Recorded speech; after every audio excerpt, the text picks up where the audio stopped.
If you've ever looked at a breakup and thought, wow, nothing huge happened, so how did it fall apart? And this video is for you.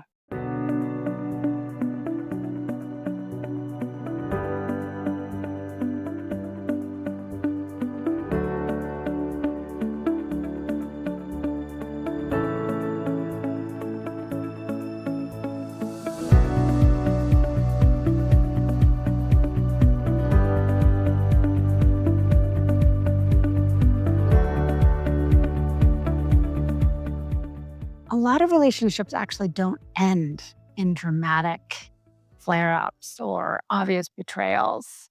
Some of them end very quietly and over a long period of time. And it's through these subtle, sort of everyday patterns that we're not really that aware of that eat away and erode at that emotional closeness and safety and trust. I've found with my work over the years with lesbians and queer women that this can happen to us without even knowing it. Even though the love was really there in the beginning, there's these survival strategies and these protective mechanisms that we create that can eat away at something that felt so loving and promising and hopeful in the beginning. I want to walk you through 4 very subtle patterns that break the connection over and over time, and then can really, really disintegrate and destroy particularly long-term relationships, ones that you've been in for a long time. And if these are not getting fixed and repaired, it can just end in a lot of confusion and serious heartbreak. So I want to start with the first one because it's really one of the most misunderstood.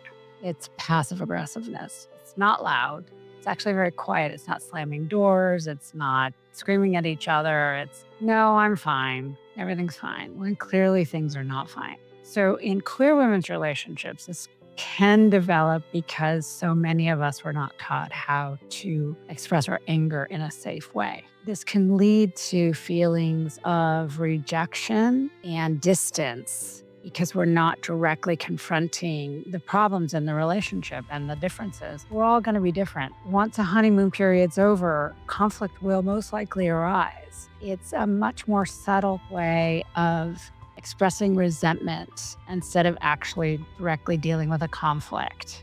It's about kind of hiding behind some negative feelings that you're having that you're really scared to express. So it can look like coldness or sarcastic jokes or forgetfulness and this very subtle emotional distancing.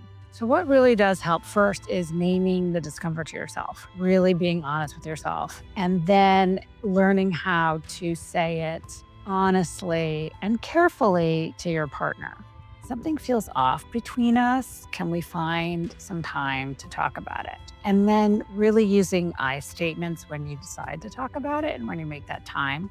This way you're not guessing with each other what's going on, and that can create a lot of mind games. Second pattern is unspoken expectations. So we all have these invisible contracts, and a lot of couples will have invisible contracts, rules that are never discussed. Those kind of assume that the other one understands what the other's rules are. These can be shaped by early family dynamics, internalized wounds, growing up queer in an unfriendly world. These kind of like sit inside of us. And then they can create kind of like these needs and expectations we have. And then we don't know how to really put them out there because it's when we were told not to have needs. It's a very old dynamic, but it still get passed down to our moms a lot.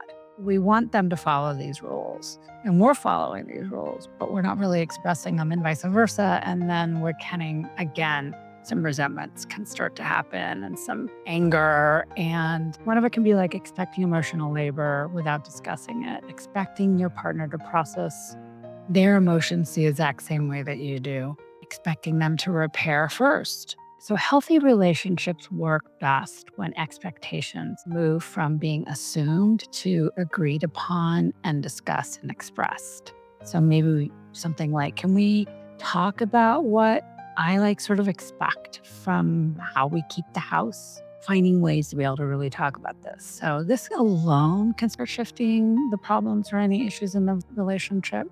And the third one can be avoiding repair. So this is when conflict is managed through distance instead of connection. It's like shutting down when you're overwhelmed, needing space without explaining it, pulling away without explaining it and saying, I'm fine, and emotionally retreating. And you're not fine, and you're like, your partner can sense it. So for an anxiously attached partner, this can feel like an abandonment. And for an avoidant partner, this can feel like self-protection. But it can be a dynamic that can become very, very, very dysfunctional and very problematic. The solution is not to force closeness, it's to create some more clarity.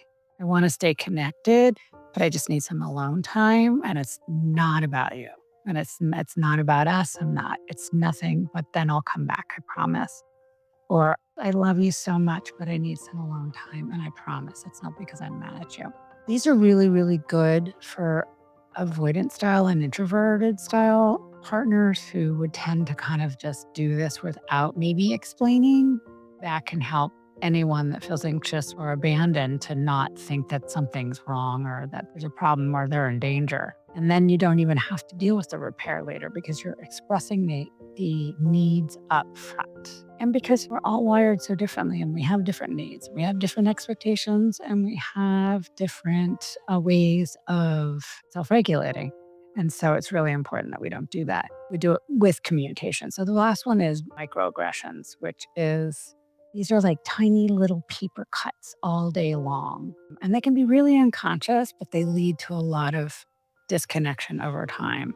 So they can look like not making eye contact, skipping the goodnight kiss, turning away when you could turn towards, sort of protecting yourself instead of like staying present and connected and making sure the relationship's a priority and the person's a priority, even in tiny moments. Research shows that relationships die when partners turn away from each other.